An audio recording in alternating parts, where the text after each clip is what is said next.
Download aplikasi Tarbiyah Sunnah di handphone Anda. Tersedia di Google Play dan App Store. Bismillahirrahmanirrahim. Assalamualaikum warahmatullahi wabarakatuh. Alhamdulillahirabbil alamin. Wa bihi nasta'in ala umurid dunya waddin. Wassalatu wassalamu ala asyrafil anbiya'i wal mursalin. Nabiyyina Muhammad wa ala alihi wa sahbihi ajmain. Wa man ihtada bihudah wattaba'a atharahu ila yaumiddin. Amma ba'd. Rabbi shrah li sadri wa yassir li amri wahlul 'uqdatam min lisani yafqahu qawli. Allahumma inna nas'aluka ilman nafi'a wa rizqan thayyiba wa amalan mutaqabbala. Allahumma anfa'na bima 'allamtana wa 'allimna ma yanfa'una wa zidna ilma. Ayyuhal ikhwah wal akhwat, kaum muslimin wal muslimat yang semoga senantiasa dirahmati dan diberkahi oleh Allah Subhanahu wa taala. Alhamdulillah, kembali kita dipertemukan oleh Rabbuna Jalla wa Ala dalam kajian kita pada pembahasan buku 40 hadis seputar kesucian hati, di mana kita telah sampai pada hadis yang ke-13. Ya, hadis yang ke-13. Dan angka 13 bukan angka sial. Ya. Seperti anggapan sebagian masyarakat yang itu merupakan khurafat jahiliyah. Nabi SAW mengatakan at-tiyaratu syirk. Anggapan sial itu adalah kesyirikan yang menodai tauhid seorang hamba. Baik sial karena hewan, seperti keyakinan sebagian masyarakat, kalau ada burung gagak lewat ya di atas rumah berarti tanda ada yang mau meninggal. Atau siapa yang mau bepergian kemudian lihat ada ular berarti ada bencana, ada kecelakaan, sehingga harus mengurungkan niat bepergiannya. Atau juga merasa sial dengan bulan, seperti anggapan sebagian masyarakat kita juga, terutama Jawa, ya, punya anggapan sial dengan bulan Syura, bulan Muharram, sehingga tidak berani melangsungkan pernikahan di bulan Muharram. Ya, atau anggapan sial dengan angka, seperti angka 13. Makanya di sebagian pesawat angka 13 nggak ada, 12 langsung 14. Atau hotel, ya, sebagian liftnya nggak ada nomor 13 karena dianggap sial. Semua ini adalah khurafat jahiliyah yang bertentangan dengan tauhid. Taib. Hadis yang ke-13, doa kunci kebaikan. Dan judul ini adalah ungkapan dari Syekhul Islam Taimiyah rahimahullahu ta'ala, di mana beliau pernah mengatakan dalam kitabnya Al-Wasiyatus Sughra, ad-du'a'u miftahu kulli khairin fid dunya wal akhirah. Doa itu merupakan kunci semua kebaikan di dunia dan di akhirat. Jadi doa merupakan kunci semua kebaikan di dunia dan di akhirat. Karena semua kebaikan di dunia dan di akhirat berada di tangan Allah Subhanahu wa ta'ala. Tidak ada yang bisa memudahkan, tidak ada yang bisa memberikannya kepada seorang hamba, ya, kecuali dengan taufik dari Allah Subhanahu wa ta'ala. Oleh karenanya, ayyuhal ikhwah, apabila kita menginginkan suatu kebaikan, baik kebaikan-kebaikan dunia ataupun kebaikan-kebaikan akhirat, mintalah kepada Allah Subhanahu wa ta'ala. Karena sejatinya kita adalah makhluk yang lemah. Yang kuat adalah Allah Subhanahu wa ta'ala. Yang maha kaya adalah Allah Subhanahu wa ta'ala. Termasuk kita minta kepada Allah Subhanahu wa ta'ala tentang kesucian hati, kebersihan hati, kebeningan hati, Tidak ada yang bisa membersihkan hati kita kecuali hanya Allah Subhanahu wa Ta'ala. Ya, kata Allah dalam surat An-Nur ayat 21. Walaula fadlullahi alaikum wa rahmatuhu ma zaka minkum min ahadin abada walakinna allaha yuzakki man yasha wallahu sami'un alim. Andaikan bukan karena karunia Allah Subhanahu wa Ta'ala, dan andaikan bukan karena kasih sayang Allah Subhanahu wa Ta'ala, maka tidak ada seorang pun di antara kalian yang bersih hatinya selama-lamanya. Tetapi Allah Subhanahu wa Ta'ala, dialah yang mensucikan, yang membersihkan hati hamba yang dikehendakinya. Ya, andaikan bukan karena rahmat Allah Subhanahu wa Ta'ala, enggak ada kita memperoleh kebersihan, kebeningan hati. Tapi Allah Subhanahu wa Ta'ala memberikan kebersihan dan kesucian hati ini kepada hamba-hamba pilihannya yang dikehendaki oleh Allah Subhanahu wa Ta'ala. Oleh karenanya harus kita sadari bahwa yang memudahkan kita untuk melakukan ketaatan, yang memudahkan kita untuk meninggalkan maksiat, dosa, hanyalah Allah Subhanahu wa Ta'ala. Bukan karena kehebatan kita, bukan karena kejeniusan kita, tetapi karena Allah Subhanahu wa Ta'ala yang mempermudah urusan kita. Ya, Nabi SAW pernah mengatakan, wallahi laula Allah mahtadaina wala sallaina wala tasaddaqna. Demi Allah, andaikan bukan karena Allah Subhanahu wa Ta'ala, kita nggak bakalan sholat, nggak bakalan mendapatkan hidayah, nggak bakalan bersedekah. Artinya, yang memudahkan kita untuk sholat, yang memudahkan kita untuk sedekah, yang memudahkan kita untuk hadir dalam majelis ilmu, hanyalah Allah Subhanahu wa Ta'ala. Dialah yang menggerakkan hati kita, dialah yang memudahkan langkah kaki kita. Andaikan bukan karena karunia dari Allah Subhanahu wa Ta'ala, ya, semua itu tidak akan terwujudkan pada diri kita. Makanya, ikhwan, perhatikan ketika kita mendengarkan suara muadzin, suara orang yang mengajak azan. Ketika dia mengajak kita semuanya, hayya 'alas shalah, ayo menuju salat. Hayya 'alal falah, ayo menuju kebahagiaan di dunia dan di akhirat. Kita yang mendengarkan disyariatkan untuk menjawab apa? La haula wala quwata illa billah. Tidak ada daya dan kekuatan kecuali dengan pertolongan Allah Subhanahu wa Ta'ala. Artinya apa?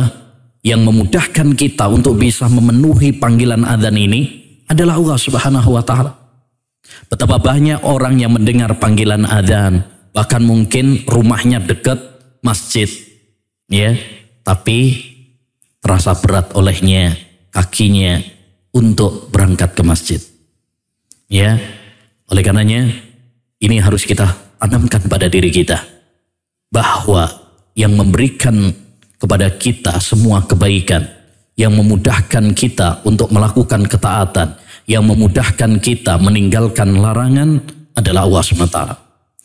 Yang memberikan kejernihan hati kepada kita adalah Allah Subhanahu wa Ta'ala. Oleh karenanya, kalau kita minta agar hati kita bersih, minta sama Allah Subhanahu wa Ta'ala. Di antara doa yang diajarkan oleh Nabi alaihi salatu wassalam, Allahumma ati nafsi taqwaha wa zakkiha anta khairu man zakkaha anta waliyuha wa maulaha. Di antara doa yang diajarkan oleh Nabi SAW, beliau minta kejernihan hati. Ya Allah, berikanlah kepada hatiku ketakwaannya. Ya Allah, bersihkan hatiku. Tidak ada yang bisa membersihkannya kecuali hanya Engkau saja. Baik. Beliau mengatakan, An Abi Hurairah radhiyallahu an, dari sahabat Abu Hurairah. Semoga Allah SWT meridhoinya. Abu Hurairah, nama asli beliau Abdurrahman bin Sahar, dan beliau adalah salah seorang sahabat yang paling banyak meriwayatkan hadis. Ada 5.000 hadis lebih ya, yang diriwayatkan dari sahabat Abu Hurairah radhiyallahu anhu. Oleh karenanya, siapapun yang mencela sahabat Abu Hurairah, siapa yang menghina Abu Hurairah, siapa yang melaknat Abu Hurairah, siapa yang memusuhi Abu Hurairah, seperti orang-orang Syiah Rafidah, maka pada hakikatnya mereka ingin menghancurkan Islam, menghancurkan hadis-hadis Nabi Shallallahu Alaihi Wasallam. Sesungguhnya mereka bukan ingin menodai kehormatan pribadi Abu Hurairah, tapi sesungguhnya mereka ingin menghancurkan Islam. Kenapa? Karena kalau Abu Hurairah sudah dicela, berarti 5.000 hadis lebih tertolak. Ya, dan itu yang diinginkan oleh orang-orang yang memusuhi sahabat-sahabat Nabi alaihi salatu wassalam. Oleh karenanya mereka adalah orang-orang munafik, musuh-musuh Islam, ya, yang ingin menikam Islam dari dalam. Humul aduwwu fahdharuhum. Mereka adalah musuh bebuyutan yang sesungguhnya, maka waspadalah terhadap mereka. Semoga Allah Subhanahu wa taala meridhoinya. Ini adab kita kepada para sahabat. Setiap kali disebut para sahabat, maka hendaknya bagi kita untuk mendoakan dengan kalimat doa ini, radhiyallahu anhu. Kenapa doanya doa ini radhiyallahu anhu bukan doa yang lain? Karena doa inilah yang ada di dalam Al-Quran, ya, yaitu dalam surat At-Taubah ayat 100, radhiyallahu anhum wa radu anhu. Dan sebuah doa apabila diambil dari lafaz Al-Quran, tentu itu lebih baik. Semoga Allah SWT meridhoinya. Dan ini ayyuhal ikhwah, termasuk keistimewaan sahabat Abu Hurairah, dan termasuk keistimewaan orang-orang yang memiliki ilmu. Perhatikan, Abu Hurairah sudah meninggal dunia, tetapi seakan-akan beliau masih hidup di tengah-tengah kita. Nama beliau senantiasa disebut, nama beliau sering kita dengar, bahkan banyak orang yang mendoakan. Ya, inilah keutamaan orang-orang yang berilmu. Anna Rasulullah SAW qala, bahwasanya Rasulullah SAW. Adab kita, setiap kali disebut nama Nabi alaihi salatu wassalam, hendaknya kita bersolawat kepada beliau sebagai wujud cinta kita kepada Nabi alaihi salatu wassalam. Nabi bersabda, man shalla alayya wahidan sallallahu alaihi asyra. Siapa yang bersolawat kepada saya sekali, maka aku bersolawat kepadanya 10 kali. Ya, Allah SWT bersolawat kepadanya 10 kali. Dan Nabi SAW bersabda, inna min aktsarikum min aqrabikum ilayya majlisan yaumal qiyamah aktsarukum salatan alayya. Orang yang paling dekat tempat duduknya dengan saya besok pada hari kiamat adalah orang yang paling banyak bersolawat kepada saya. Ya, kata Al-Khatibul Baghdadi, ini adalah keutamaan ahlul hadis, karena mereka adalah orang yang paling banyak bersolawat kepada Nabi. Setiap kali mereka membaca hadis, mereka bersalawat kepadanya. Ya, dari bahwasanya Rasulullah SAW bersabda, laisa syai'un akramu 'ala Allahi minad du'a. Tidak ada suatu amalan yang lebih mulia di sisi Allah daripada doa. Dan kaitannya doa dengan pembahasan tazkiyatun nufus tadi, bahwa doa adalah kunci semua kebaikan, termasuk kebaikan, kejernihan hati, kebeningan hati. Ya, hendaknya bagi kita untuk memohon kepada Allah, meminta kepada Allah Subhanahu wa ta'ala. Doa, ayyuhal ikhwah, kalau disebut kata doa dalam Al-Quran dan hadis, itu mencakup 2 hal. Mencakup 2 hal. Yang pertama, doaul ibadah. Doa ibadah. Ya, seperti sholat, puasa, itu disebut doa. Disebut doa. Kenapa? Karena di dalam sholat mengandung doa. Dalam berpuasa juga mengandung doa. Ya, dalam haji, dalam ibadah-ibadah yang lain. Ini namanya doaul ibadah. Jadi doa itu dimutlakkan juga untuk ibadah. Yang kedua, doa yang disebut dengan doaul masalah. Doa yang bermakna kita meminta, memohon kepada Allah Subhanahu wa ta'ala. Jadi kalau disebut kata doa di dalam Al-Quran dan hadis mencakup dua hal ini. Doa yang bermakna ibadah, yang kedua doa yang bermakna apa? Memohon, meminta ya kepada Allah Subhanahu wa taala. Dan doa termasuk amal ibadah yang sangat utama, mulia. Di antara keutamaan doa, pertama, dia adalah intinya ibadah. Sebagaimana kata Nabi alaihi salatu wassalam, ad-du'a'u huwal ibadah. Doa itu adalah intinya ibadah. Ya. Kenapa? Doa itu adalah intinya ibadah. Karena seorang ketika dia berdoa, berarti dia merasa dirinya hina, butuh, merendah di hadapan Allah Subhanahu wa ta'ala. Yang kedua, di antara keutamaan doa juga, bahwa doa adalah ya amalan yang paling mulia di sisi Allah Subhanahu wa ta'ala. Sebagaimana dalam hadis ini, tidak ada amalan yang lebih mulia di sisi Allah daripada doa. Dan di antara keutamaan doa juga, ya, bahwa doa adalah amalan yang sangat dicintai oleh Allah Subhanahu wa ta'ala. Sebagaimana dalam hadis, sallallahu min fadlih, mintalah keutamaan kepada Allah Subhanahu wa ta'ala. Fa innallaha yuhibbu ayyus'al. Karena Allah Subhanahu wa ta'ala itu senang, cinta kalau diminta. Jadi kalau ada yang meminta kepada Allah Subhanahu wa ta'ala, Allah itu senang. Dan di antara keutamaan doa juga, doa adalah sebab terhindar dari amarah Allah Subhanahu wa ta'ala.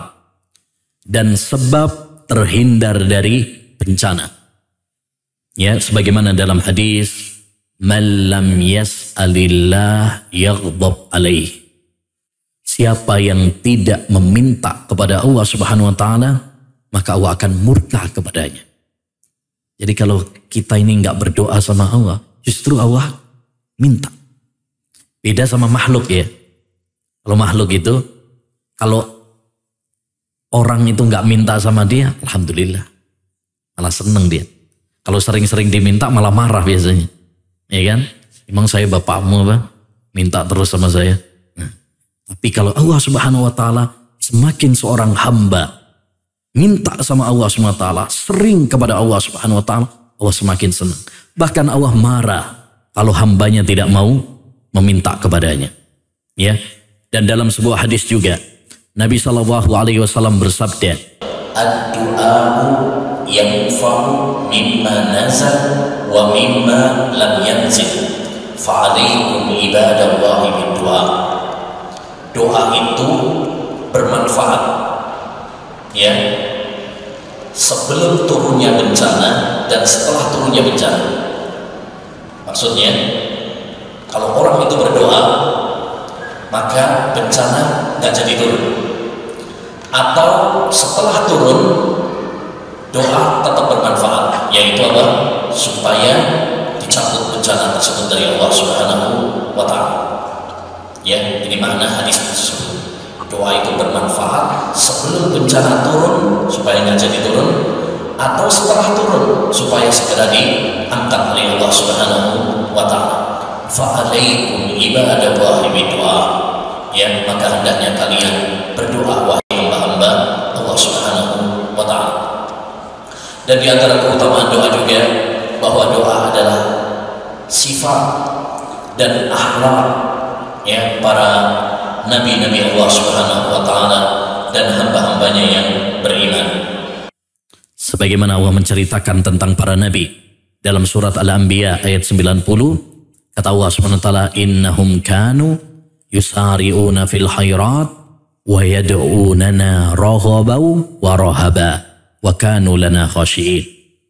Sesungguhnya mereka, yaitu para nabi itu, berlomba-lomba di dalam kebaikan dan mereka berdoa kepada kami.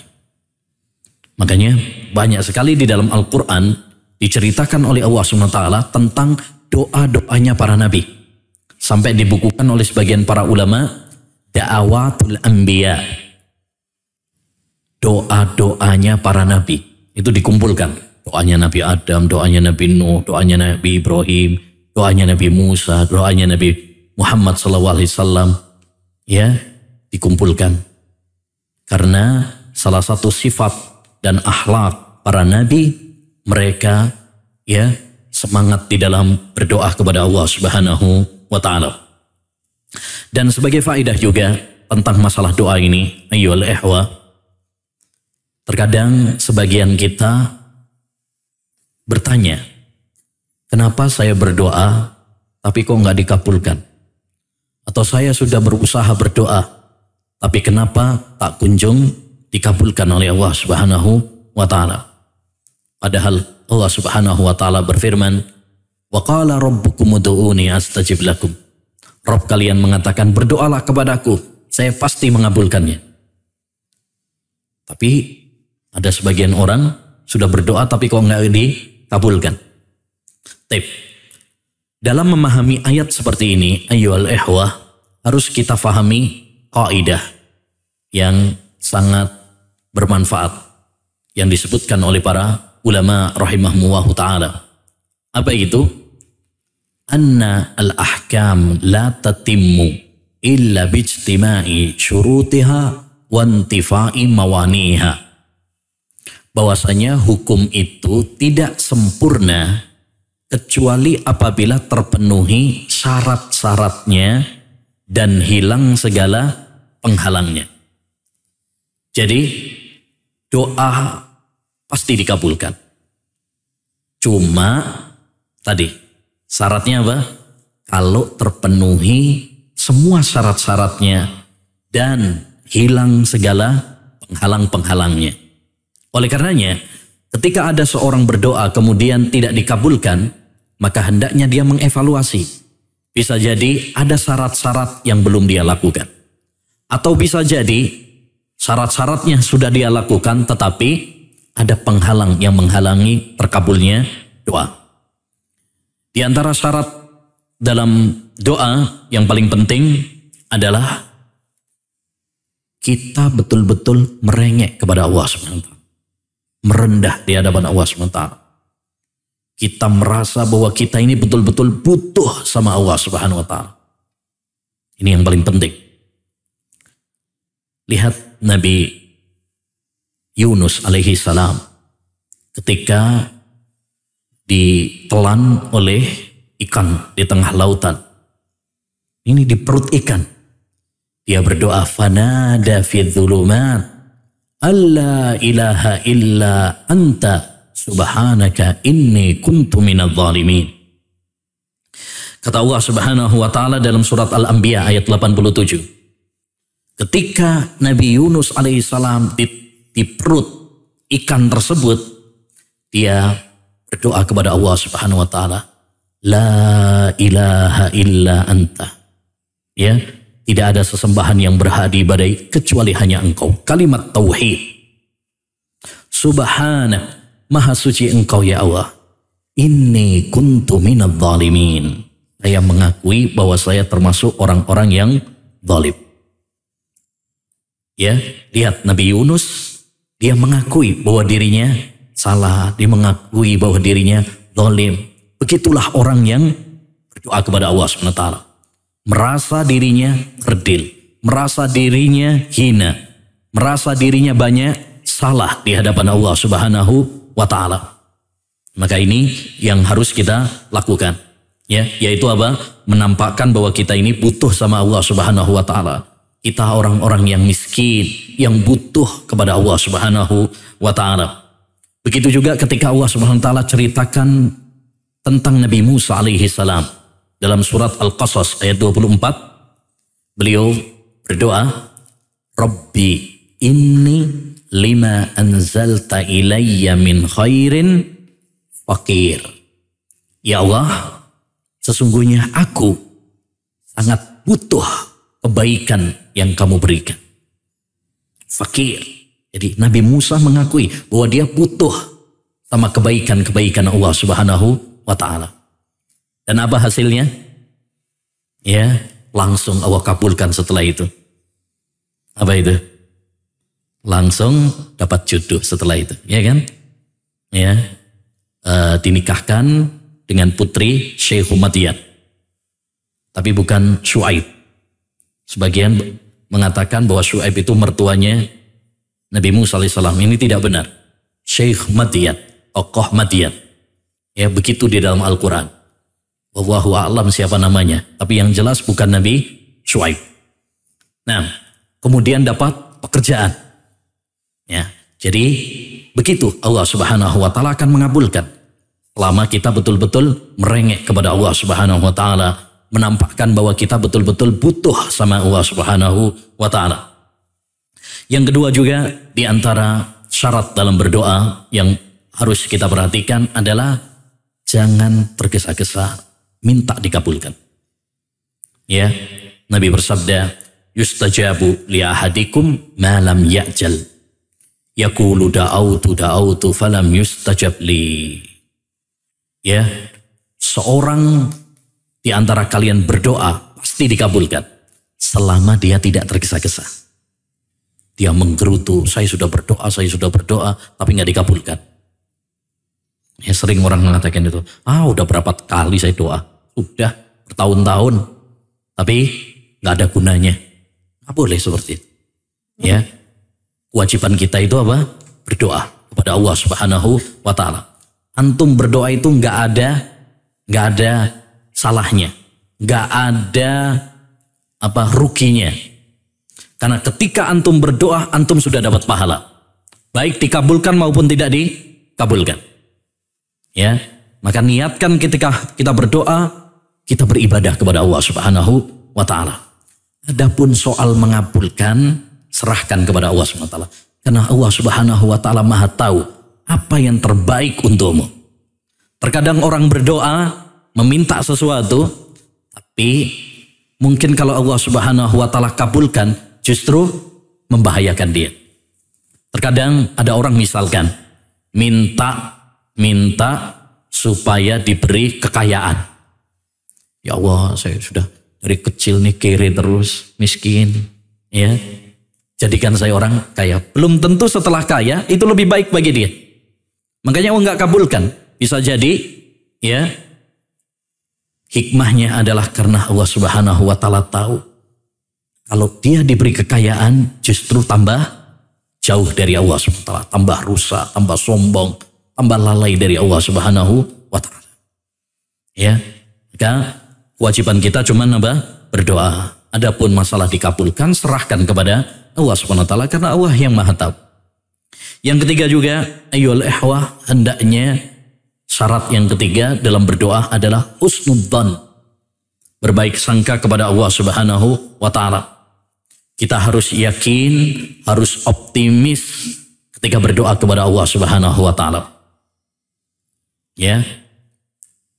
Kata Nabi alaihi salatu wassalam, "Ud'ullaha wa antum muqinuna bil ijabah."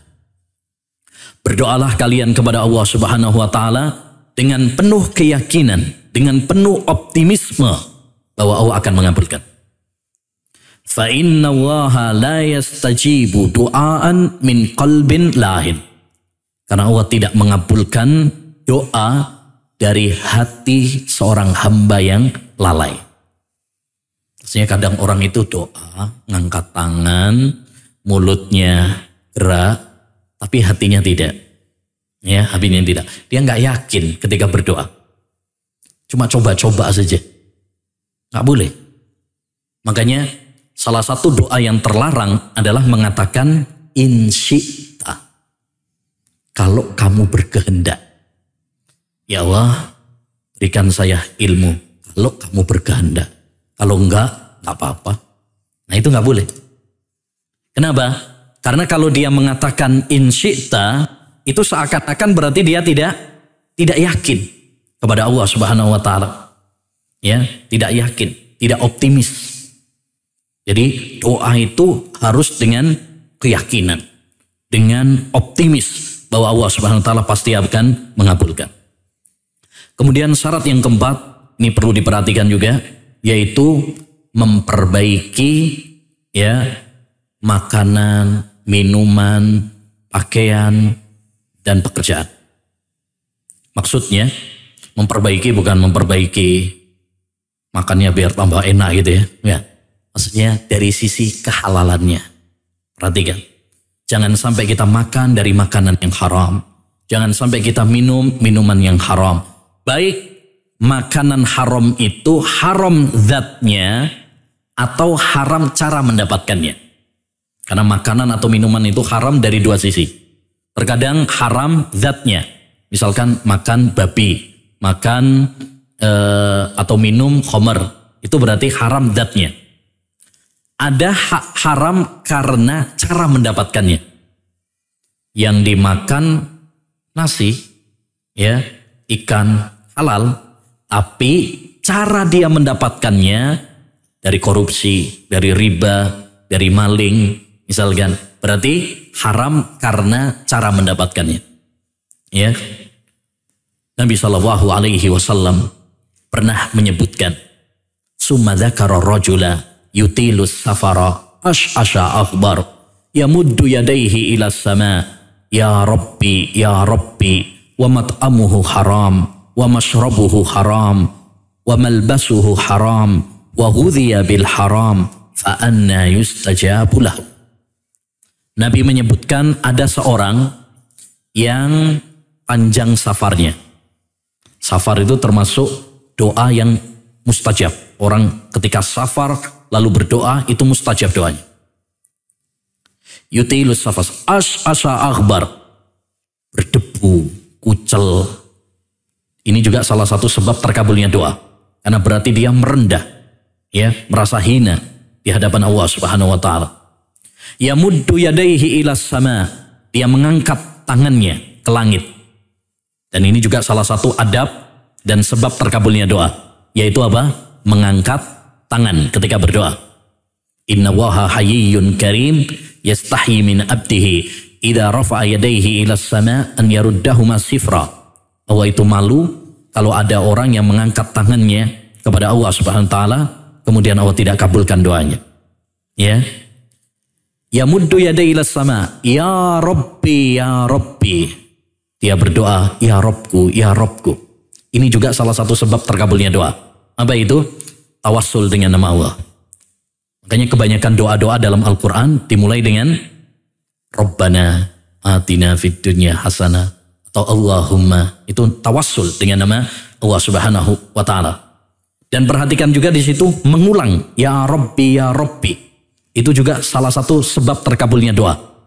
Yaitu orang mengulang-ulang doanya yang menunjukkan bahwa dia tidak pesimis, dia tidak putus asa dalam doa, dia ulang-ulang terus dan menunjukkan bahwa dia betul-betul merengek kepada Allah Subhanahu wa taala. Jadi orang ini sudah melakukan sebab-sebab terkabulnya doa, safar, betul-betul butuh kepada Allah Subhanahu wa taala, mengangkat tangan, tawassul dengan nama Allah Subhanahu wa taala, mengulang-ulang doanya. Jadi adab-adab doa, sebab-sebab doa dia sudah lakukan. Tapi masalahnya, wa mat'amu haram. Dia makan makanan yang haram. Wa mashrabuhu haram. Yang dia minum haram. Wa malbasuhu haram. Pakaian yang dia pakai haram. Dan haram di sini tadi mencakup dua. Haram zatnya atau haram karena cara mendapatkannya. Fa'anna yustajabu lahu. Bagaimana mungkin Allah akan mengabulkan doanya? Berarti orang tersebut tidak dikabulkan doa karena ada penghalang. Makanya tadi sudah kita ingatkan kaidah yang disebutkan oleh para ulama. Hukum itu tidak terpenuhi kecuali apabila terpenuhi syaratnya dan hilang segala penghalangnya. Orang ini sudah melakukan syarat-syarat terkabulnya doa. Tapi ada penghalang yang menghalangi terkabulnya doa. Yaitu apa? Tatkala dia makan, minum, berpakaian dari yang haram. Oleh karenanya, salah satu syarat dalam doa adalah hendaknya kita memperbaiki makanan kita, minuman kita. Jangan sampai kita memakan, minum, berpakaian dari harta yang haram. Kemudian yang kelima di antara syarat dalam berdoa juga adalah doa yang baik. Ya, doa itu doa yang baik. Tidak boleh doa sesuatu yang jelek. Doa yang memutus silaturahmi. Ya, Terkadang sebagian orang tua anaknya nakal misalkan doain anaknya. Doain kamu kecelakaan misalnya, nggak boleh. Atau doakan kamu dilaknat oleh Allah SWT, nggak boleh. Doa itu yang baik. Nabi bersabda, yustajabu li ahadikum ma lam yad'u bi ismin au qati'ati rahmin. Ya, doa seorang di antara kalian akan dikabulkan selama dia tidak berdoa yang dosa atau berdoa yang memutus silaturahmi. Ya, maka perhatikan doa-doa kita. Berikutnya, hadis yang ke-14. Hidupkan hatimu dengan zikir. An Abi Musa al-Ash'ari, dari sahabat Abu Musa al-Ash'ari. Semoga Allah Subhanahu wa taala meridhoinya. Anin Nabi sallallahu alaihi wasallam qaal, dari Nabi alaihi salatu wassalam beliau bersabda, "Mathalul ladzi yadhkuru rabbah." Perumpamaan orang yang berzikir kepada Rabbnya. Walladzi la yadhkuru rabbahu, dan orang yang tidak berzikir kepada Allah Subhanahu wa taala, masalul hayyi wal mayyit. Perbedaannya, perumpamaannya seperti antara orang yang hidup dan orang yang mati. Yang berzikir kepada Allah diperumpamakan seperti orang yang hidup. Orang yang tidak pernah berzikir kepada Allah, perumpamaannya seperti orang yang mati. Nah, jadi pembahasan yang ke-14 ini berkaitan tentang zikir kepada Allah. Kalau kita ingin hati kita bersih, ya, kalau kita ingin hati kita bening, maka hendaknya kita menyibukkan diri kita dengan zikir kepada Allah Subhanahu wa taala, mengingat Allah Subhanahu wa taala. Dan zikir kepada Allah Subhanahu wa taala itu mencakup dua, ya, memiliki dua makna. Yang pertama, zikir secara umum. Zikir secara umum, yaitu melakukan semua ketaatan yang dianjurkan di dalam syariat. Salat itu disebut zikir. Menuntut ilmu seperti ini disebut zikir. Makanya majelis ilmu disebut majelis zikir. Ya. Idza marartum bi riyadil jannati farta'u. Kalau kalian melewati taman surga, bersenang-senanglah kalian di sana. Qalu wa ma riyadul jannati ya Rasulullah? Apa taman surga itu wahai Rasulullah? Majelis zikir. Majelis zikir. Karena mengingatkan kita kepada Allah Subhanahu wa taala. Orang membaca Al-Qur'an itu zikir. Bahkan sebaik-baik zikir. Ya, orang ziarah kubur itu zikir. Karena mengingatkan dia kepada Allah Subhanahu wa taala. Ini zikir dengan makna secara umum. Oleh karenanya Sa'id bin Jubair pernah mengatakan, Sa'id bin Jubair ini muridnya Ibnu Abbas, tabi'in. Kullu amilin bi ta'atillah fahuwa dzakirun lillah. Setiap orang yang melakukan ketaatan kepada Allah Subhanahu wa taala, hakikatnya dia sedang berzikir kepada Allah Subhanahu wa taala. Yang kedua, zikir dengan makna khusus. Zikir dengan makna khusus. Zikir dengan makna khusus yaitu zikir dengan lisan. Antum mengatakan subhanallah, walhamdulillah, la ilaha illallah, Allahu akbar. Itu namanya zikir dengan makna khusus. Makanya orang kalau disebut kata zikir biasanya arahnya ke zikir ini. Ya, zikir ba'da sholat, zikir pagi petang. Maksudnya zikir dengan lisan. Dan zikir adalah amalan yang sangat mulia, amalan yang sangat utama. Allah Subhanahu wa taala memerintahkan kepada kita semuanya untuk senantiasa berzikir kepada Allah Subhanahu wa taala. Dalam surat Al-Ahzab ayat 41, Allah Subhanahu wa taala berfirman, "Ya ayyuhalladzina amanu dzkurullaha dzikran katsira." Wahai orang-orang yang beriman. Dan perhatikan, ayat di dalam Al-Quran apabila dimulai dengan panggilan ya ayyuhalladzina amanu, wahai orang-orang yang beriman, maka ayat tersebut memberikan kepada kita dua faedah. Faedah yang pertama, ayat tersebut isinya penting. Setiap ayat yang didahului dengan wahai orang-orang yang beriman, maka itu adalah ayat yang sangat penting sekali untuk diperhatikan. Makanya dimulai dengan panggilan, itu supaya kita perhatian.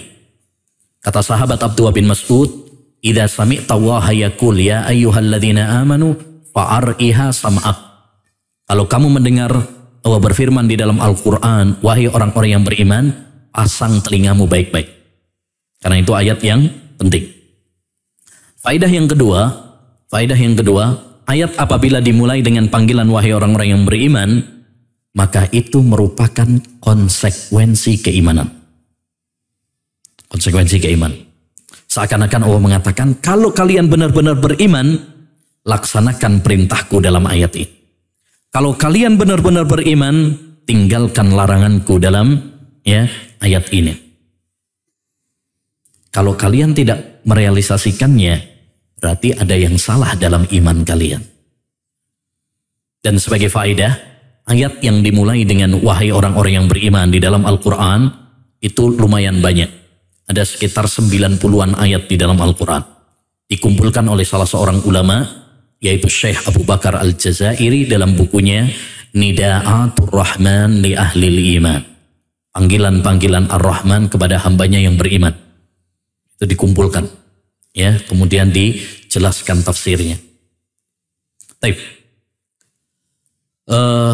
Kata Allah SWT, wahai orang-orang yang beriman, baik laki-laki maupun perempuan, ingatlah kalian kepada Allah Subhanahu wa taala dzikran katsira, dengan zikir yang banyak. Jadi perhatikan, Allah tidak hanya menyuruh kita untuk mengingatnya, tapi menyuruh kita untuk mengingat dengan banyak, dengan sering. Kenapa? Karena kalau kita cuma ingat sama Allah sekali dua kali, seringkali kita juga setelah itu lupa. Sekarang ingat, pas lagi ngaji ingat, selesai subhanakallahumma bihamdika, lupa lagi. Apalagi udah nyampe rumah, ketemu istri, ketemu anak. Manusia seperti itu. Seringkali lupa sama Allah SWT. Makanya Allah SWT menyuruh kita untuk sering berzikir. Oleh karenanya perhatikan di dalam Al-Quran. Tidak ada satu lembar pun di dalam Al-Quran. Kecuali pasti di situ ada nama Allah SWT. Kenapa? Rahasianya adalah agar kita selalu ingat sama Allah SWT. Dan perhatikan juga, mulai bangun tidur sampai kita tidur lagi, Nabi mengajarkan kepada kita untuk zikir. Makanya semua aktivitas kita itu ada zikirnya. Bangun tidur ada zikirnya, ke toilet ada zikirnya, keluar dari toilet ada zikirnya, pakai baju ada zikirnya, berangkat ke masjid ada zikirnya, masuk masjid ada zikirnya, keluar masjid ada zikirnya, hujan turun hujan ada zikirnya, naik kendaraan ada zikirnya. Masya Allah. Mulai dari bangun tidur sampai tidur lagi, itu kalau kita mau melaksanakan zikir-zikir yang diajarkan oleh Nabi, yang sahih dari Nabi, banyak. Dia selalu ingat sama Allah SWT. Supaya apa? Supaya kita tidak lupa sama Allah Subhanahu wa taala. Nah, jadi itu intinya. Kenapa Rasulullah SAW banyak menganjurkan kepada kita berzikir, zikir ini, zikir itu, supaya kita selalu ingat sama Allah SWT, supaya kita tidak melupakan Allah Subhanahu wa taala. Dan zikir banyak sekali manfaatnya, faedahnya. Sampai Al-Imam Ibnul Qayyim Al-Jauziyah, beliau punya buku khusus masalah zikir berjudul Al-Wabilus Shayyib. Al-Wabilus Shayyib. Dalam buku tersebut beliau menyampaikan beberapa manfaat hikmah dari zikir, lebih dari 70 faedah. Lebih dari 70 faedah. Kalau disampaikan semuanya gak cukup waktunya. Tapi setidaknya sebagiannya. Kita sampaikan sebagian dari manfaat, hikmah dari zikir kepada Allah SWT sebagai motivasi bagi kita. agar kita bersemangat di dalam berzikir kepada Allah Subhanahu wa taala. Di antara manfaat zikir kepada Allah Subhanahu wa taala adalah zikir itu menyebabkan hati tenang. Hati ini tenang, bahagia, tentram kalau kita senantiasa berzikir kepada Allah Subhanahu wa taala. Sebagaimana dalam surat Ar-Ra'd ayat 28, kata Allah Subhanahu wa taala, "Alladzina amanu wa tatma'innu qulubuhum bi dzikrillah, ala bi dzikrillahi tatma'innul qulub." Orang-orang yang beriman dan hati mereka tentram dengan zikir kepada Allah Subhanahu wa taala. Ketahuilah, dengan zikir kepada Allah Subhanahu wa taala, hati itu tentram. Jadi kalau kita pengen hati kita tentram, nyaman, tenang, banyak zikir kepada Allah. Sekarang banyak orang ngeluh apa? Kalau stres, sumpek, tapi nggak tahu obat penawarnya. Obat penawar stres, galau, itu bukan, ada sebagian orang ya, kalau lagi stres malah ngabisin rokok, atau malah ke kafe, ke bar, ya, minum minuman yang terlarang, atau narkoba, atau zina, waliyadzubillah. Ada lagi ya, untuk menghilangkan stres, apa, keluar negeri, healing katanya. Pulang-pulang tambah stres, habis duit. Ya. Nah, utangnya malah numpuk. Ya. Kalau kita pengen mencari ketenangan, mudah. Yaitu dengan zikir kepada Allah SWT. Sesimpel itu, sesederhana itu, semudah itu. Hanya saja ya banyak kaum muslimin yang enggan untuk melakukannya. Andaikan kita ya menyibukkan diri kita dengan zikir kepada Allah Subhanahu wa taala, maka hati ini apa? Akan tenang. Ya, itulah surga dunia. Yaitu apabila kita berzikir kepada Allah Subhanahu wa taala. Kata Syekhul Islam Taimiyah rahimahullah, "Inna fid dunya la jannatan man lam yadkhul jannatal akhir." Di dunia ini ada surga. Siapa yang tidak memasukinya, maka dia tidak akan memasuki surga akhirat. Yaitu apa? Tatkala hati itu tenang dengan zikir kepada Allah SWT. Itulah surga dunia. Seorang merasakan kebahagiaan, ketenangan. Banyak orang kaya tapi nggak tenang. Banyak orang jabatannya tinggi tapi galau. Banyak orang ya terkenal, populer namanya, tapi matinya bunuh diri. Ya, matinya bunuh diri. Artinya dia tidak mendapatkan apa? Ketenangan dalam hidup ini. Tidak ada ketenangan kecuali dengan iman, amal saleh, dengan zikir kepada Allah Subhanahu wa taala. Makanya dulu Ibrahim bin Adham pernah mengatakan, "Lau alimal muluku wa abna'ul muluki ma kunna fihi lajaladuna alaihi bisuyuf." Andaikan para raja dan putra-putra mahkota mengetahui ya ketentraman, ketenangan ya hati ini, niscaya mereka akan merampasnya dengan pedang-pedang mereka. Karena para raja nggak mendapatkan kebahagiaan hati tersebut. Yang kedua, di antara faedah dari zikir kepada Allah Subhanahu wa taala, ya, zikir itu bisa mengusir setan. Ya, melindungi diri kita dari godaan-godaan setan yang terkutuk. Oleh karenanya, Nabi SAW dalam sebuah hadis memperumpamakan orang yang berzikir itu seperti apa? Seorang musuh, seorang yang dikejar oleh musuhnya. Ada orang dalam peperangan terus dikejar oleh musuhnya. Kemudian dia masuk ke benteng. Ya, setelah masuk di benteng tersebut, dia selamat dari kejaran musuh. Lalu kata Nabi, "Wa kadzalikal abdu la yahruzu nafsahu minasyaitani illa bidzikrillah." Begitu juga perumpamaan seorang hamba. Tidak ada yang bisa membentengi dirinya dari setan kecuali dengan zikir kepada Allah SWT. Kalau kita ingin selamat dari godaan setan, dari jerat-jerat setan, bentengi diri kita dengan zikir. Kenapa banyak orang kesurupan? Ya, sebabnya adalah karena kurang berzikir kepada Allah SWT. Ada sebagian orang gampang kena kesurupan, kena jin, dan kesurupan itu ada. Ya, nyata. Akidah Ahlussunnah wal Jamaah menegaskan bahwasanya kesurupan itu hak, benar adanya. Makanya untuk melihat ada orang kesurupan, mungkin dia bisa bahasa Arab, padahal nggak bisa bahasa Arab. Kenapa? Karena yang ngomong jinnya. Ya, jinnya kiriman dari Arab misalkan. Atau misalkan dia ya nggak bisa bahasa Madura, oh bisa bahasa Madura. Ya, mungkin dikirim dari sana. Itu menunjukkan bahwasanya kesurupan itu apa? Ada. Nah, kita ya terutama para wanita ya, banyak yang kesurupan itu karena kurang zikir kepada Allah Subhanahu wa taala.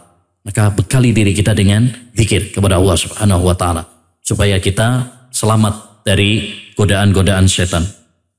Yang ketiga, ayyuhal ikhwah, zikir itu adalah kehidupan bagi hati. Kehidupan bagi hati.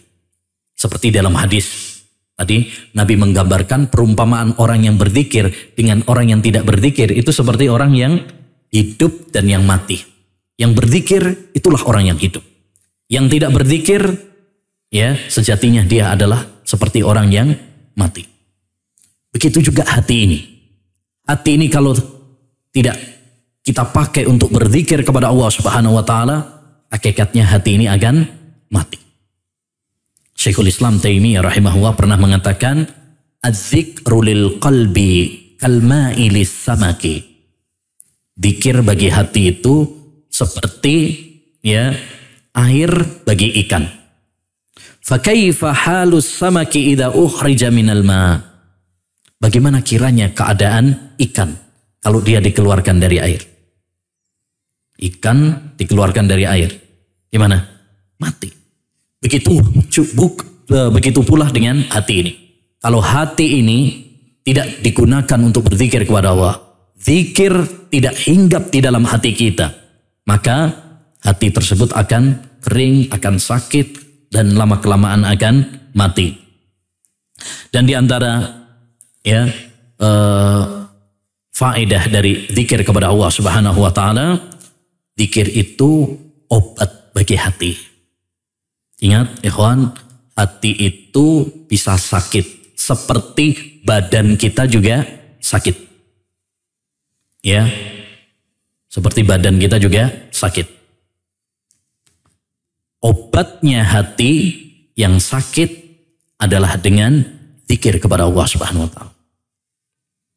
Makanya pernah ada seorang laki-laki datang kepada Hasan al-Basri, Imam Hasan al-Basri.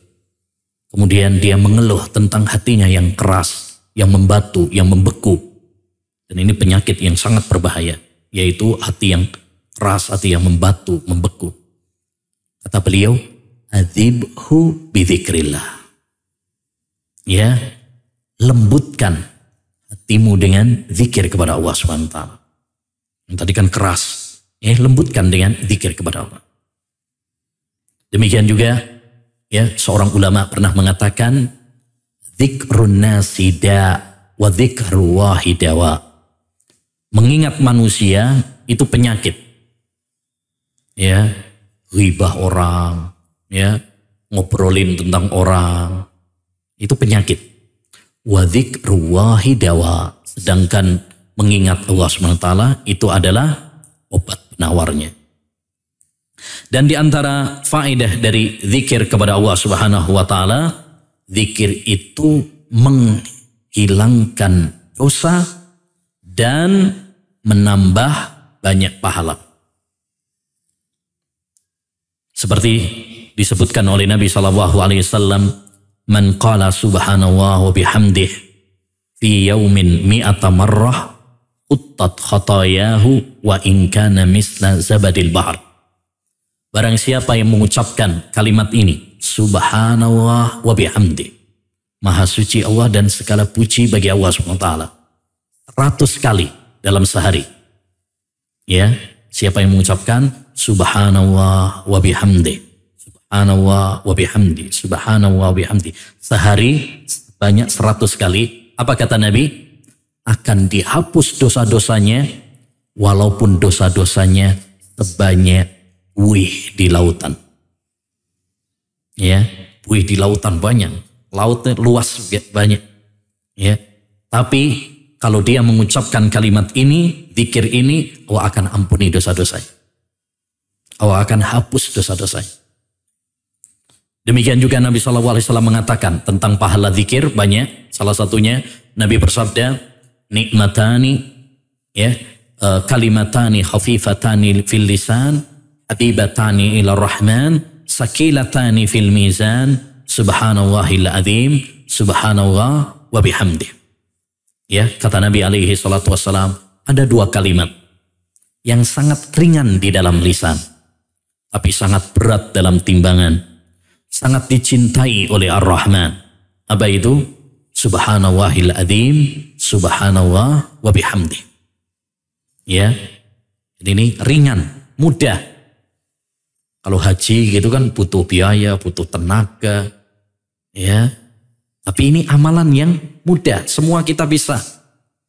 Ibu-ibu sambil masak bisa, ya. Bapak-bapak sambil nyetir mobil bisa. Ringan, ya. Zikir kepada Allah Subhanahu Wa Taala itu, ya. Ini penting, terutama kita kalau lagi perjalanan, ya, macet, lampu merah, daripada ngomel-ngomel, zikir kepada Allah Subhanahu Wa Taala.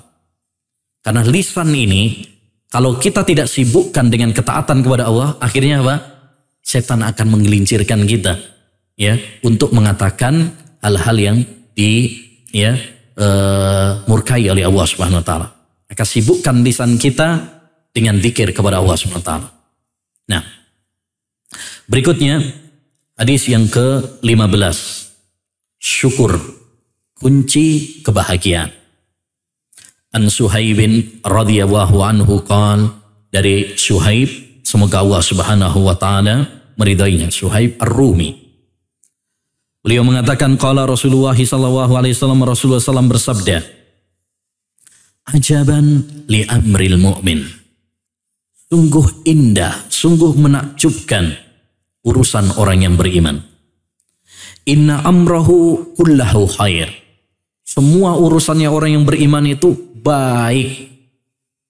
Walaysa dzalika li ahadin illa lil mu'min. Ya, ada kurang hadisnya ya.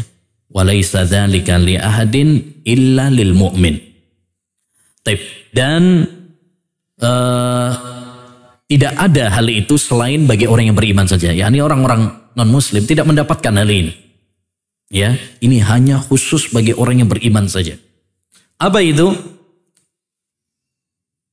In asabathu sarra'u syakara fakana khairan lahu. Kalau dia mendapatkan kebaikan, dia bersyukur kepada Allah Subhanahu wa taala, dan itu baik baginya. Wa in asabathu dharra'u sabara fakana khairan lahu. Kalau dia mendapatkan musibah, ya dia bersabar, dan itu pun baik baginya. Hidup ini pasti ya antara 2 hal. Terkadang kita senang, terkadang kita sedih. Orang-orang beriman memiliki keistimewaan. Kalau orang-orang non-muslim, orang non-muslim juga kadang mendapatkan nikmat, kadang juga mendapatkan musibah. Sama sebenarnya. Orang non-muslim juga kadang kena musibah, mereka juga sakit, sama. Tapi pembedanya, kalau orang-orang yang beriman, dia bisa menghadapi dengan indah hidup ini. Kalau dia mendapatkan nikmat, ya, dapat rezeki, dapat istri, dapat ilmu, ya, dia bersyukur kepada Allah Subhanahu wa taala. Sehingga itu baik baginya. Ketika dia mendapatkan kesusahan, mendapatkan musibah, dia hadapi dengan sabar. Sehingga itu pun baik bagi dia. Oleh karenanya kunci kebahagiaan dalam hadis ini ada 2. Yang pertama syukur, dan yang kedua adalah sabar. Dan syukur dan sabar bagian dari iman. Bagian dari iman. Taib. Jadi ayyuhal ikhwah, pembahasan kita dari hadis ini adalah tentang masalah apa? Syukur. Syukur kepada Allah Subhanahu wa taala itu diwujudkan dengan 3 hal. Tidak dikatakan bersyukur kalau tidak mewujudkan 3 hal ini. Fadatkumun na'ma'u minni salasatan yadi walisani wadzamiral muhajjaba. Ya. Syukur itu adalah dengan hati, dengan lisan, dan dengan anggota badan. Syukur dengan hati maksudnya kita meyakini bahwa semua nikmat yang kita peroleh semata-mata datangnya dari Allah semata. Bukan karena kehebatan kita, bukan karena kejeniusan kita, tetapi semata-mata karena Allah Subhanahu wa taala. Wa ma bikum min nikmatin faminallah. Tidak ada satu nikmat pun yang kalian peroleh kecuali itu dari Allah. Sebagian kita kadang-kadang kalau dapat nikmat lupa sama Allah SWT. Kalau dapat nikmat, wah siapa dulu dong. Nah, ini adalah hasil kerja keras kita.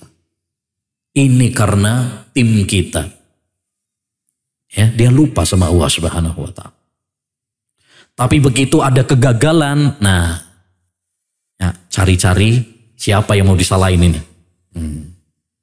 Ya, kadang-kadang yang aneh nyalain yang nggak ada kaitannya. Yang nggak ada kaitannya. Ada kebakaran yang disalahin apinya. Ya, ada gempa yang disalahin tanahnya. Ada tsunami yang disalahin lautnya. Gunung meletus yang disalahin gunungnya. Apa salah mereka? Mereka hanyalah tentara-tentara Allah Subhanahu wa taala. Siapa yang memerintahkan mereka? Allah Subhanahu wa taala. Ya, Allah Subhanahu wa taala. Jadi semua bencana itu karena dosa-dosa kita. Jadi jangan nyalain siapa-siapa. Salahkan diri kita. Yang kedua, syukur itu adalah dengan lisan. Yaitu dengan memuji Allah Subhanahu wa ta'ala. Dengan mengatakan apa? Alhamdulillah. Segala puji bagi Allah SWT. Nabi bersabda, afdalu dzikri la ilaha illallah wa afdalu du'ai alhamdulillah. Sebaik-baik zikir adalah ucapan alhamdulillah. Sebaik-baik zikir adalah ucapan la ilaha illallah. Dan sebaik-baik doa adalah ucapan alhamdulillah. Sebaik-baik doa adalah ucapan alhamdulillah. Kenapa alhamdulillah itu sebaik-baik doa? Ya, karena orang ketika dia mendapatkan nikmat lalu dia mengucapkan alhamdulillah, pada dasarnya dia bersyukur. Dan orang yang bersyukur berarti dia minta supaya nikmatnya dijaga, ditambah oleh Allah Subhanahu wa taala. Makanya alhamdulillah itu sebaik-baik doa. Karena orang yang mengatakan alhamdulillah pada hakikatnya dia minta nikmatnya ditambah oleh Allah Subhanahu wa taala atau minimal dijaga supaya tidak dicabut oleh Allah Subhanahu wa taala. Yang ketiga, syukur itu diwujudkan dengan anggota badan. Anggota badan. Apa maksudnya? Syukur dengan anggota badan, yaitu kita menggunakan nikmat-nikmat yang telah Allah berikan kepada kita dalam rangka untuk ibadah. Dalam rangka untuk melakukan ketaatan. Dalam rangka untuk mendekatkan diri kita kepada Allah Subhanahu wa ta'ala. Kita diberi kesehatan kita pakai untuk ibadah. Diberi rizkinya dipakai untuk menolong agama Allah SWT. Dibelanjakan di jalan Allah.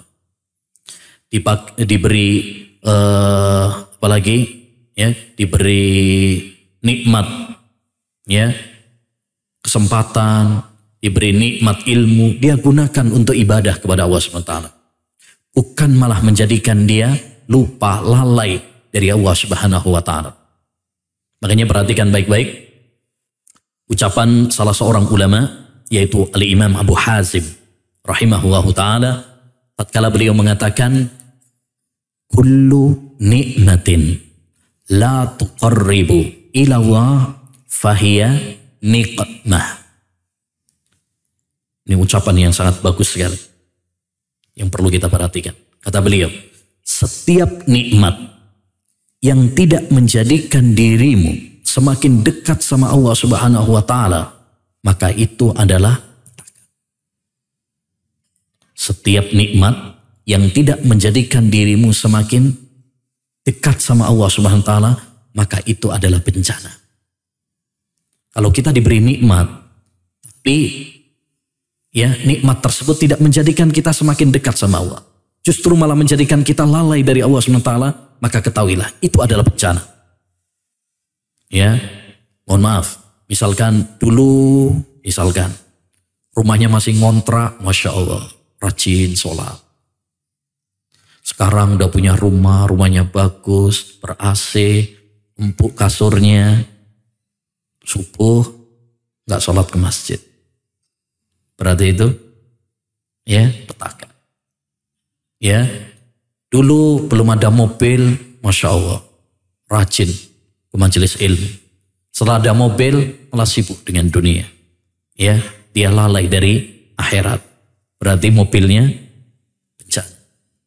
Dulu belum ada HP, ya, baik sama keluarga, ya, perhatian sama keluarga, ya, jarang terjatuh dalam dosa. Setelah ada HP, tiap hari terjatuh dalam dosa. Kurang perhatian sama keluarga, berarti HP-nya musibah. Ya, nah, jadi ini ambil kaidah. Setiap nikmat yang tidak menjadikan diri kita semakin dekat sama Allah SWT, maka itu adalah bencana. Baik. Jadi syukur kepada Allah diwujudkan dengan tiga hal. Dan syukur hukumnya wajib. Allah Subhanahu wa Ta'ala berfirman di dalam Al-Quran, surat Al-Baqarah ayat 152, "Fadhkuruni adzkurkum washkuruli wala takfurun." Berzikirlah kalian kepadaku, niscaya aku akan mengingat kalian, dan bersyukurlah kalian kepadaku. Ini perintah. Dan kaidah dalam ilmu usul fikih, al-aslu fil amri yufidul wujub. Hukum asal perintah itu menunjukkan wajib. Berarti bersyukur kepada Allah hukumnya adalah wajib. Dan bersyukur kepada Allah memiliki beberapa faedah. Di antara faedah dari syukur kepada Allah Subhanahu wa Ta'ala, pertama, akan ditambahkan nikmatnya bagi kita. Kalau kita bersyukur, Allah akan tambahkan nikmatnya kepada kita. Sebagaimana dalam Al-Quran, surat Ibrahim ayat 7. La in syakartum la azidannakum. Kalau kalian bersyukur, aku akan tambahkan nikmatku kepada kalian. Makanya orang yang bersyukur itu pada hakikatnya apa? Ya, manfaatnya kembali kepada dirinya, bukan kembali kepada Allah, kembali kepada dirinya. Allah itu nggak butuh sama kita. Kita yang butuh sama Allah sementara. Ya, dengan kita bersyukur, nikmat akan terjaga, nikmat akan ditambah oleh Allah sementara. Makanya syukur itu digelari oleh para ulama, disebut oleh para ulama dengan al-hafiz, penjaga. Kenapa? Karena syukur itu bisa menjaga nikmat-nikmat Allah Subhanahu wa Ta'ala. Umar bin Abdul Aziz rahimahullah pernah mengatakan, qayyidu an-ni'ama bisyukri. Ikatlah nikmat Allah itu dengan syukur. Jadi kalau kita pengen nikmat itu tidak dicabut oleh Allah, maka bersyukur. Ya, bersyukurlah. Yang kedua, ya, di antara faedah dari bersyukur adalah Allah Subhanahu wa Ta'ala akan meridhoi kita. Akan meridhoi kita, meraih ridha Allah Subhanahu wa Ta'ala.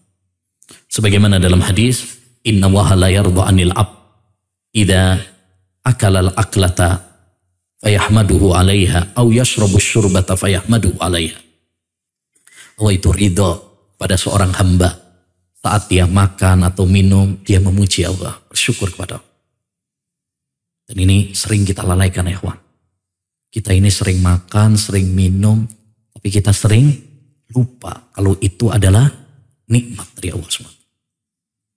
Kita Kita makan gitu aja.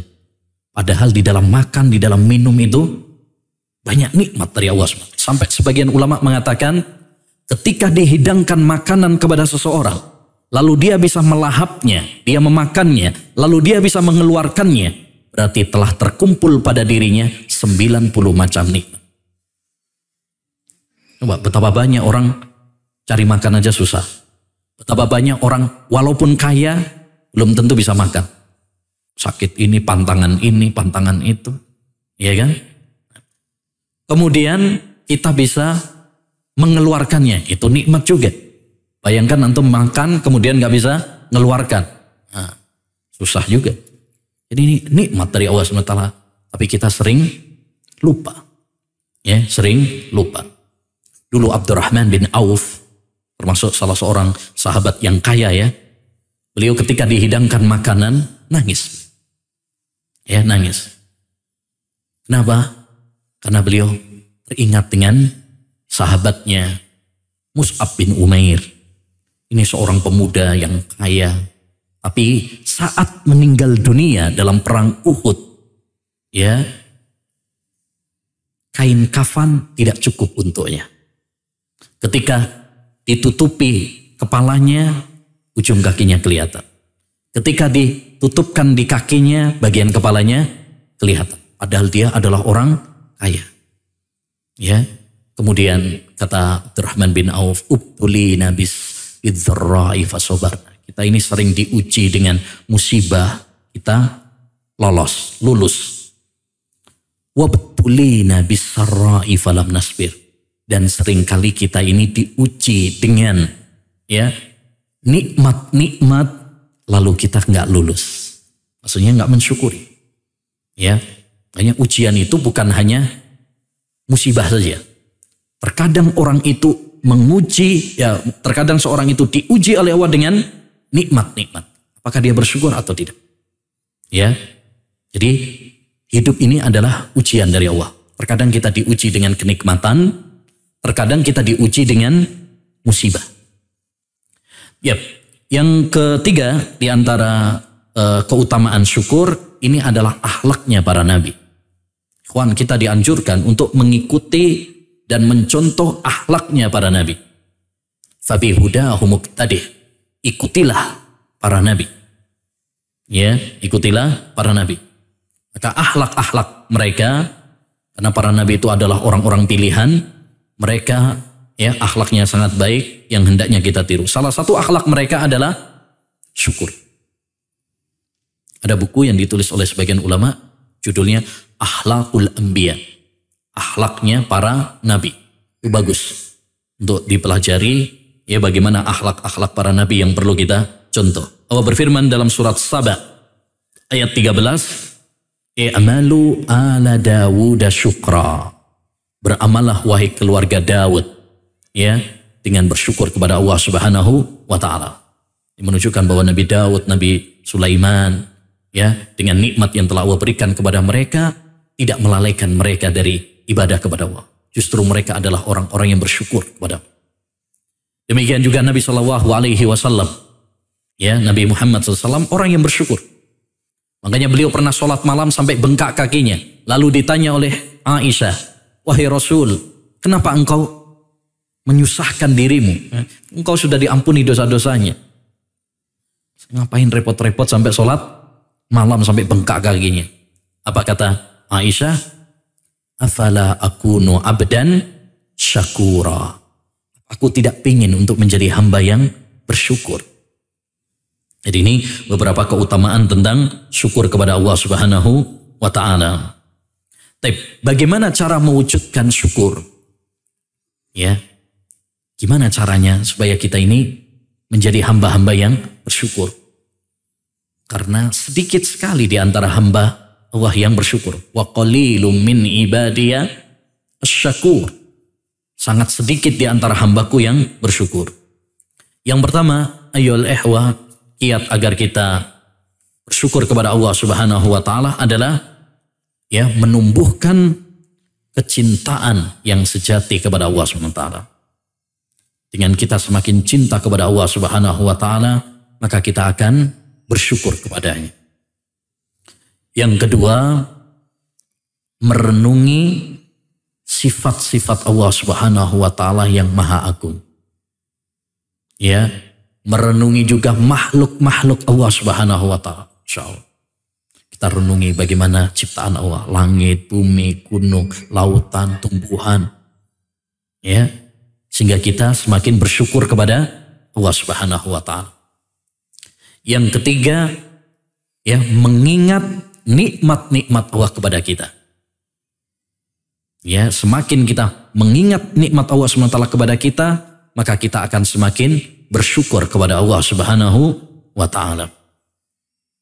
Dan yang keempat adalah berdoa. Jangan lupa berdoa supaya kita ya dimudahkan untuk bersyukur. Makanya di antara doa yang diajarkan oleh Nabi kepada Mu'adz bin Jabal, ya, dan ini hadis yang sangat agung yang disebut oleh para ulama dengan hadis musalsal bil mahabbah. Ya, di mana Nabi SAW mengatakan kepada Mu'adz, ya Mu'adz, wallahi inni la uhibbuk. Wahai Mu'adz, saya mencintaimu. Saya mencintaimu. La tada'anna dubura kulli salah antakul Allahumma a'inni ala dzikrika wa syukrika wa husni ibadatik. Ya Allah, bantulah aku untuk senantiasa ya berzikir kepadamu, mensyukuri nikmat-nikmatmu dan beribadah yang baik kepadamu. Diminta pertolongan sama Allah SWT, doa sama Allah SWT. Karena tidak ada yang memudahkan kita untuk bersyukur kecuali hanya Allah. Baik, yang terakhir, karena yang 16 ini satu paket sama syukur. Syukur dan sabar. Ya, maka yang ke-16, sabar menghadapi ujian adalah pelebur dosa. Kayaknya kunci kebahagiaan tadi 2. Syukur ketika mendapatkan nikmat. 2. Sabar ketika menghadapi ujian dan musibah. An Abi Sa'id wa Abi Hurairah radhiyallahu anhuma, dari Abu Sa'id Al-Khudri dan dari sahabat Abu Hurairah, semoga Allah meridhoi keduanya. Ini Nabi sallallahu alaihi wasallam qala, dari Nabi alaihi salatu wasallam beliau bersabda, "Ma yusibul muslima min nasabin wala wasabin." Tiada satupun yang menimpa seorang muslim berupa kelelahan, sakit, wala hammin wala husnin, gelisah, kesedihan, wala adha, dan gangguan, wala ghammin, kesusahan, hatta syaukati yushakuha, sampai-sampai duri yang menusuknya. Antum kena duri ikan misalkan, atau kena paku, ya, illa kaffarallahu biha anhu min khotaya, kecuali Allah Subhanahu wa taala akan menghapus dosa-dosanya. Yakni, ya, kalau kita sabar menghadapi ujian, musibah, maka Allah Subhanahu wa taala akan menghapus dosa-dosa kita dengan adanya musibah tersebut. Taib. Jadi ini pembahasannya adalah tentang masalah apa? Sabar. Ya, sabar. Sabar artinya menahan diri, ya, menahan diri kita dari ya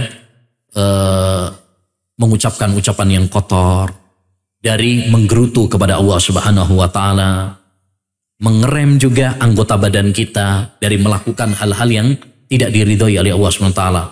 Seperti sebagian orang ketika meratapi mayit kadang apa? Melukai. Kayak orang-orang Syiah kadang mereka di tragedi 10 Syura, ya, meratapi Husain dengan apa? Melukai. Ya, sampai keluar darah, ya, kepalanya, dadanya. Dan sabar ayyuhal ikhwah disebutkan di dalam Al-Quran dalam banyak tempat. Sampai kata Imam Ahmad, Allah menyebut Al-Quran, menyebut kata sabar dalam Al-Quran sebanyak 90 kali. Ya, 90 kali. Di antaranya Allah berfirman pada surat Al-Baqarah ayat 153, ya ayyuhalladzina amanu sta'inu bis-sabri was-salah. Wahai orang-orang yang beriman, ya, hendaknya kalian minta bantuan dengan sabar dan sholat. Dan Allah Subhanahu wa taala juga berfirman dalam surat Hud ayat 115, fasbir ala ma yakulun. Dan bersabarlah kamu wahai Muhammad terhadap ucapan-ucapan mereka. Ini perintah Allah kepada Nabi Muhammad. Dan kaidah dalam ilmu usul tafsir. Ini kaidah penting. Al-hitabu lin nabi hitabun li ummati. Perintah Allah kepada Nabi Muhammad itu juga untuk umatnya. Jadi ini walaupun yang diperintah Nabi Muhammad itu mencakup juga untuk umatnya juga. Sabarlah kamu terhadap ucapan-ucapan mereka. Wasabbih bihamdi rabbik. Dan sholatlah kamu untuk Rabbmu sebelum terbitnya matahari, yaitu sholat subuh, wa qabla ghurubiha, dan sebelum terbenamnya matahari, yaitu sholat asar. Dan ini ayat yang penting, ikhwan. Yaitu kalau antum sakit hati karena omongan orang, komentar orang, apalagi komentar netizen yang nyelekit kadang, ya, praktekkan. Yaitu apa? Hadapi dengan sabar. Kemudian sibukkan dengan ibadah kepada Allah SWT, terutama sholat. Ya, nggak usah pedulikan omongan manusia. Perbanyak ibadah kepada Allah, sabar. Dan sabar, ya, memiliki keutamaan yang banyak. Di antaranya, pahalanya tak terhingga. Seperti dalam surat Az-Zumar ayat 10, Allah mengatakan, innama yuwaffas sabiruna ajrahum bighairi hisab. Sesungguhnya orang-orang yang sabar itu pahalanya tanpa batas. Dan sebagai faedah, ada 3 amalan yang pahalanya tanpa batas. 1 sabar, 2 puasa, yang ketiga memaafkan kesalahan orang. Memaafkan kesalahan orang. Ini pahalanya tanpa batas. Yang kedua, di antara faedah dari sabar juga, Allah bersama orang-orang yang sabar. Sebagaimana dalam surat Al-Anfal ayat 46, wasbiru innallaha ma'as sabirin. Dan bersabarlah, sesungguhnya Allah bersama orang-orang yang sabar. Bersama di sini maksudnya adalah menjaga, menolong. Karena ma'iyah itu ada 2, ada kebersamaan secara umum, yaitu melihat, mengawasi, ya. Dan ma'iyah yang kedua, ma'iyah secara khusus, kebersamaan secara khusus, yaitu artinya menolong, ya. Yani Allah bersama orang-orang yang sabar, yakni menolong orang-orang sabar. Bukan bersama itu berarti Allah menyatu, seperti paham wahdatul wujud.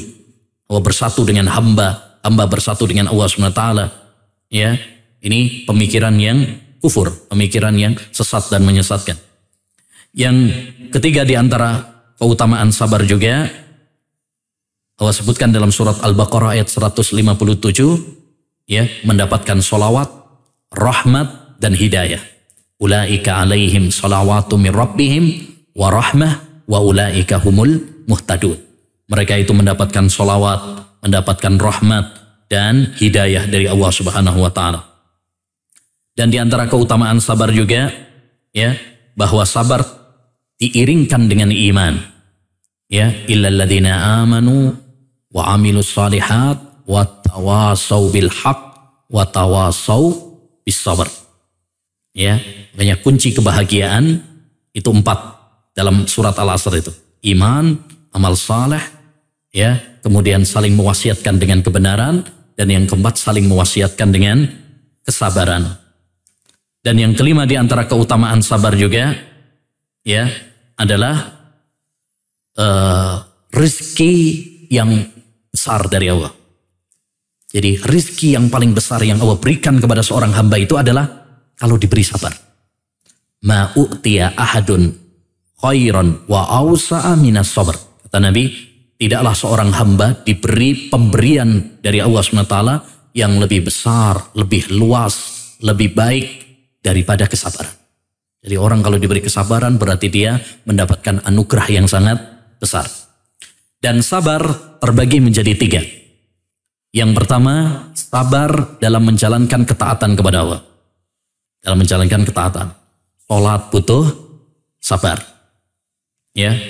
Mendidik anak butuh sabar. Mendidik keluarga butuh sabar. Sebagaimana dalam surat Thaha ayat 132. Wa'mur ahlaka bis sholati wastabir alaiha. Perintahkan keluargamu sholat dan sabarlah. Berarti butuh sabar. Ya. Menuntut ilmu butuh sabar. Kalau nggak sabar udah bubar. Ya. Udah tolah-toleh jamnya. Insyaallah sebentar lagi. Yang kedua, sabar dalam meninggalkan larangan Allah Subhanahu wa taala. Ya.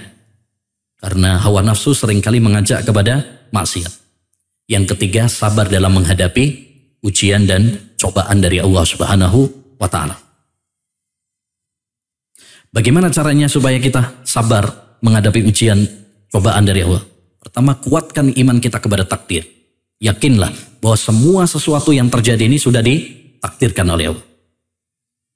Yang kedua, yakinlah bahwa pilihan Allah itu yang terbaik bagi kita. Terkadang kita ingin begini, tapi Allah Subhanahu wa taala menginginkan yang lain.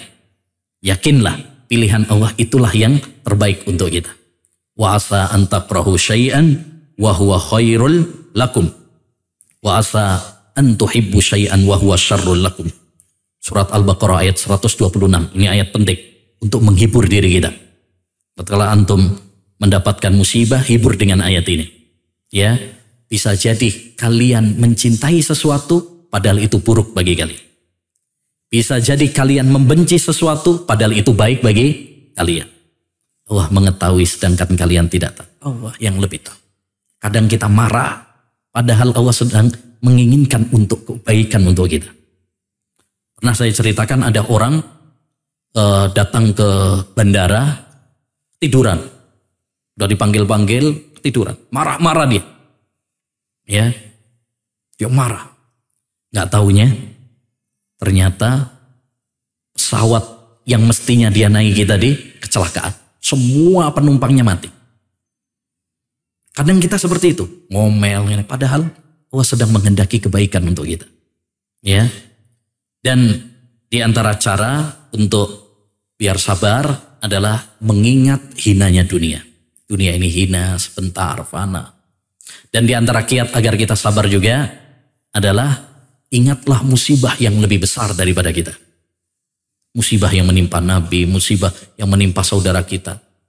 Masih banyak musibah-musibah yang lebih besar daripada musibah yang menimpa kita.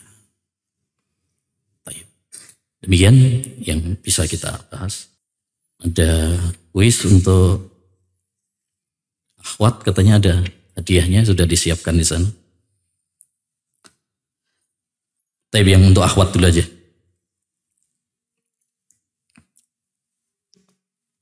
Sebutkan syarat-syarat doa supaya dikabulkan oleh Allah Subhanahu wa taala. Ayo akhwat.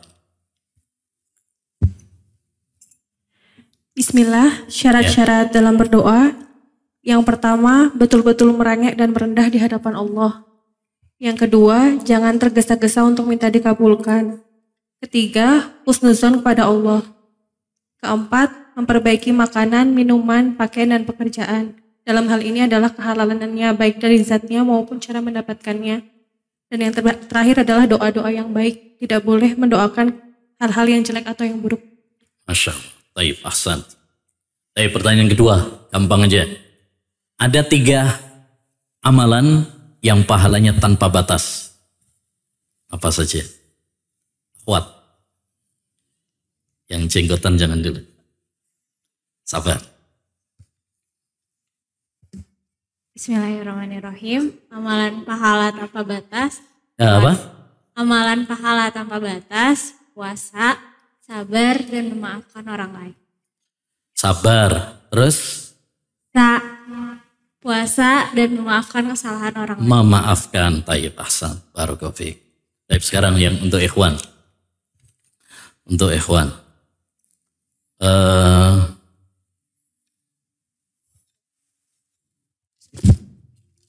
Apa ya?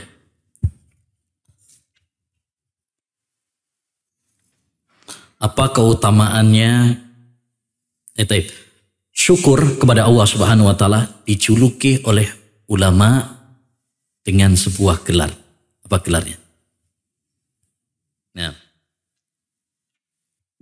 Al-Hafiz. Nah, kenapa? Apa artinya?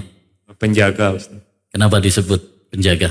Ya karena menjaga nikmat tersebut supaya tidak hilang. Nah, Ada bisa Masya bertambah Allah. lagi. Ya, syukur itu menjaga nikmat supaya tidak dicabut oleh Allah Subhanahu wa taala. Ahsan. Marah. Taib. Taib. Yang kedua, berapa kali kata sabar disebutkan dalam Al-Quran? Nah, sadar. 90 kali ya. Masya Allah. Barakallahu. Taib. Sebelah sini sekarang. Kan dari sana, tengah, sini. Taib. Yang terakhir ya. Terakhir aja.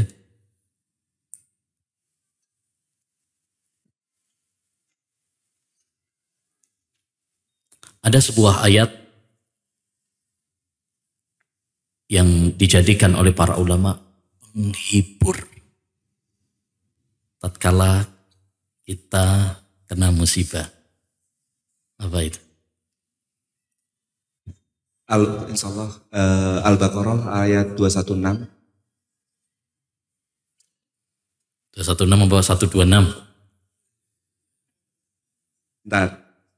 126, sorry. Iya. Baik.